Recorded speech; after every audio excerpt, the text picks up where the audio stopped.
Bonjour et bienvenue dans cette vidéo de Commercial Équitable. Aujourd'hui, vous allez apprendre quel est l'avantage de développer son activité en ligne et hors ligne également. Et pour nous accompagner, nous avons l'honneur et le privilège d'avoir Nathalie Cariou. Nathalie, mille merci d'avoir accepté l'invitation. Avec grand plaisir. Je sais que tu es quelqu'un de très occupé. Ça m'arrive. Merci d'être venue sur Toulouse aussi, parce que c'est un plaisir. On a saisi là-bas le pont. Absolument, avec une belle journée ensoleillée. Donc voilà, à Toulouse, c'est assez fréquent, je dois t'avouer. Oui, mais moi j'habite à Paris d'habitude, donc si tu veux, c'est toujours un petit miracle. Le soleil.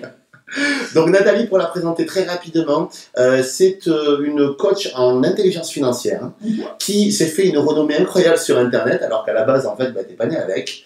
Et on peut dire ça comme ça? Non seulement je suis pas née avec, je suis même née à une période où Internet n'existait pas, j'avoue. Ce qui généralement fait dire à ma fille, mais t'es sûre qu'il n'y avait pas des dinosaures dans les rues? Non, ça allait encore. Voilà.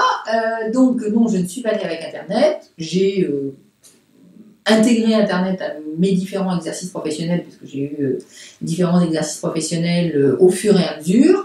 Et puis un jour, il m'a semblé que ce qu'on appelle le marketing Internet pouvait être intéressant aussi pour développer mon activité. Alors, et ce jour-là, je m'y suis mis. Et toi, justement, tu es quand même issu d'une école de commerce. Et donc, du coup, tu as su voir, parce que beaucoup de gens, en fait, qui sont dans ton domaine, ne se mettent pas à Internet, en fait. Ils se disent, oh, c'est trop loin de moi, c'est pas possible, voilà. Toi, tu as compris vite et rapidement que c'était un outil, un levier, en plus du reste, qui pouvait, on va dire, être vraiment t'aider. Et aujourd'hui, tu es quand même une célébrité sur Internet, on peut dire ça un petit peu comme ça. Je sais que tu as une grande partie de mon activité, effectivement, est sur Internet. Mais il y a aussi le fait que tu gardes aussi et tu tiens bec et ongle à tenir vraiment ton activité hors ligne. Quel est l'avantage d'avoir les deux finalement? L'activité hors ligne, donc dans la vraie vie, en présentiel, pour moi c'est des formations, ça peut être des conférences, c'est aussi des livres en librairie, ça fait partie de la vraie vie.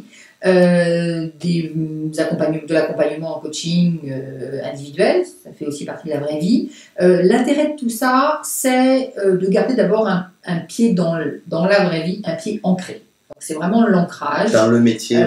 Dans le métier, dans la matière, en face à face avec les personnes, donc pouvoir vraiment travailler avec les gens et les accompagner aussi au maximum de mes possibilités. Donc si j'ai un savoir-faire, c'est vrai que j'ai envie de l'exploiter au maximum.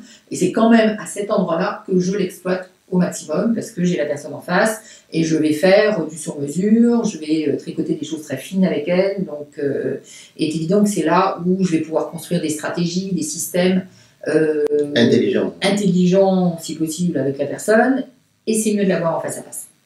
Maintenant, donc ça c'est l'intérêt de la vraie vie. L'intérêt d'Internet, c'est la caisse de résonance. C'est-à-dire qu'Internet, c'est une méga caisse de résonance, ça permet de joindre des personnes qui sont à l'autre bout du monde, ça permet de joindre plus de personnes. Je cite toujours cet exemple de conférence que je peux donner soit online, soit offline. Quand je donne aujourd'hui une conférence offline, donc en présentiel, je vais avoir une salle moyenne d'une centaine de personnes. Donc 100 personnes, c'est déjà une très belle salle de conférence. Ça commence à faire de la belle salle. Voilà, il faut commencer à la remplir. Il faut d'abord la trouver, ce qui n'est pas toujours simple non plus.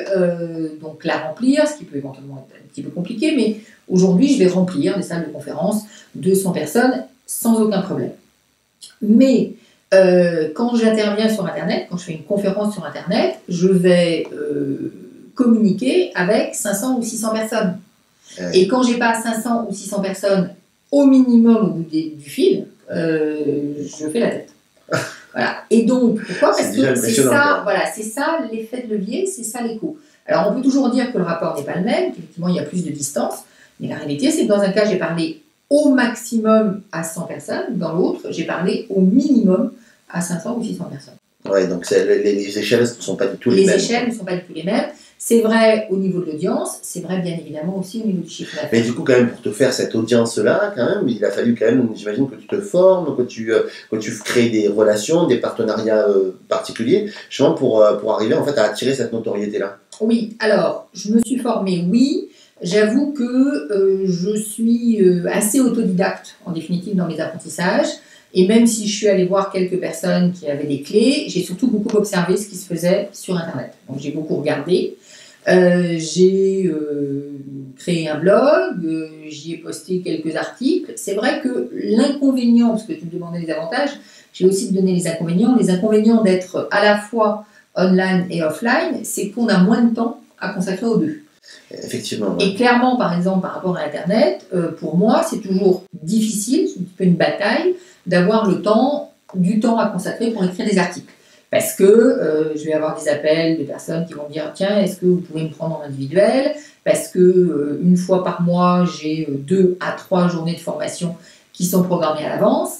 Et donc, écrire, c'est compliqué en termes de temps. Et quelle est la limite, justement, quel temps je vais m'accorder en présentiel et quel temps je vais m'accorder sur Internet? Parce que sur Internet, moi, je vois le succès que tu as depuis quelques années maintenant, qui est quand même retentissant et impressionnant. Je me dis, tu as vite fait de te faire happer justement par l'Internet et finalement oublier un petit peu ton activité, parce que en termes de revenus aussi, c'est beaucoup plus, c'est démultiplié aussi. Oui, donc ça, c'est l'inconvénient, effectivement, d'avoir ces deux pieds. C'est qu'il y en a un qui, donc, parce qu'il est plus conséquent que l'autre, pourrait attirer l'ensemble de l'activité. Donc, il faut un petit peu lutter en permanence pour se dire, oui, mais si je ne fais que du Internet, de mon point de vue, je perds quelque chose. Oui, parce que c'est ce que j'aime beaucoup chez toi, c'est que tu as beaucoup d'intégrité et que tu tiens en fait à pas être une imposteur comme on peut le voir beaucoup sur Internet et à dire je suis un expert en quoi que ce soit, je suis un expert en ça.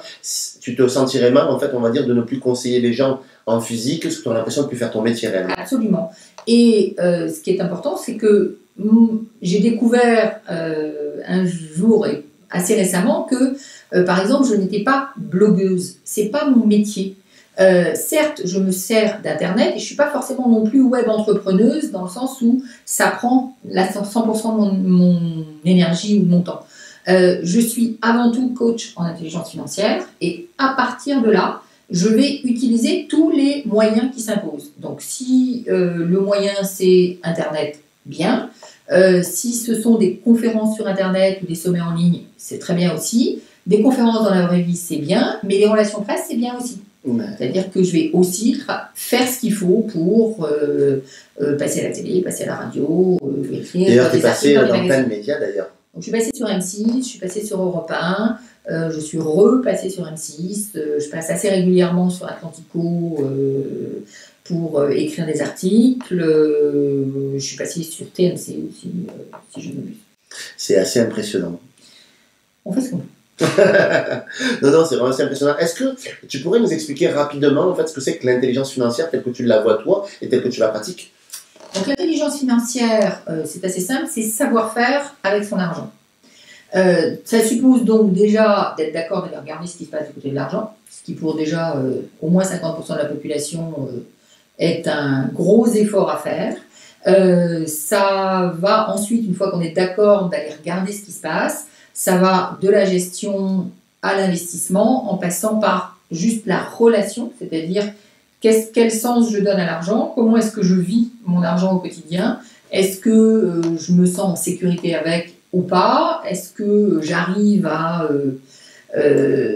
dompter cette ressource, mais aussi, j'allais dire, cette avidité naturelle qu'on a tous.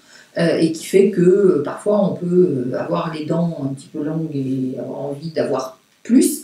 Voilà. Donc tout ça, c'est l'intelligence financière et ça passe aussi effectivement par les investissements qui vont créer l'indépendance financière. Moi, je crois beaucoup qu'il n'y a pas ceux qui sont nés riches d'un côté et ceux qui sont nés pauvres de l'autre, mais je crois qu'on peut tous travailler pour changer sa situation financière. Et donc ça s'appelle l'indépendance financière, ça s'appelle éventuellement la liberté financière.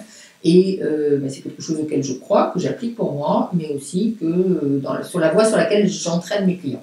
Il y a quelque chose aussi que j'aime beaucoup chez toi et que je trouve vraiment étonnant, c'est que tu montres une image et quand vous allez voir, vous allez vous renseigner sur Nathalie, d'ailleurs on peut te retrouver sur nathaliecarim.fr. Pas tout à fait, mon site s'appelle clé-de-la-réussite.fr.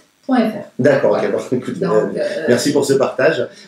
Mais ce que j'aime beaucoup, c'est que quand on regarde ton site, on se dit waouh, c'est destiné à des gens qui sont relativement fortunés, qui ont pas mal d'argent et elle ne doit conseiller que des fortunes. Alors que pas du tout, en fait, et que toi. Pas du tout. Moi,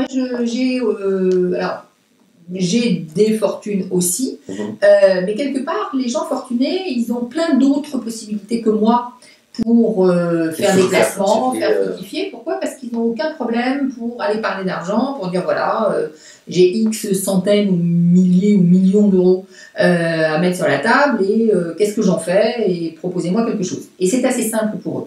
Et moi, j'ai plutôt travaillé pour les personnes et avec des personnes qui, fortune ou pas, parce que ça change strictement rien au problème, vont aller voir l'argent sur la pointe des pieds, n'ont pas tellement envie de s'en occuper. Donc ça peut être aussi des personnes qui ne savent pas en gagner ou qui, par exemple, ont changé d'activité, ont créé une entreprise et ne savent pas encore comment ils vont pouvoir gagner de l'argent avec leur activité. Donc c'est pour ça que j'accompagne et des particuliers et des entrepreneurs. Les jeunes entrepreneurs. Voilà. Écoute, c'est vraiment, moi, ça permet d'ouvrir le spectre des gens qui font de l'intelligence financière. Quoique l'intelligence financière, je crois que c'est un terme qui est à toi. C'est un terme qui est à moi. C'est-à-dire, mais tout ce qu'ils font, tout ce qui est conseiller en gestion de patrimoine, tout ça. Vraiment, toi, tu vas vraiment plus loin et vraiment, merci beaucoup pour ce que tu fais parce que je pense que c'est grâce à des gens comme toi, voilà, qui ouvrent le spectre à des gens qui n'ont pas forcément beaucoup de moyens, alors de leur dire, tu peux y arriver, tu peux faire quelque chose de bien avec cette ressource qui est une ressource qui peut à la fois, comme le feu, peut-être brûler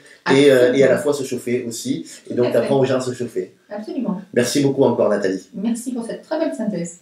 Merci, Yannick. Merci à toi.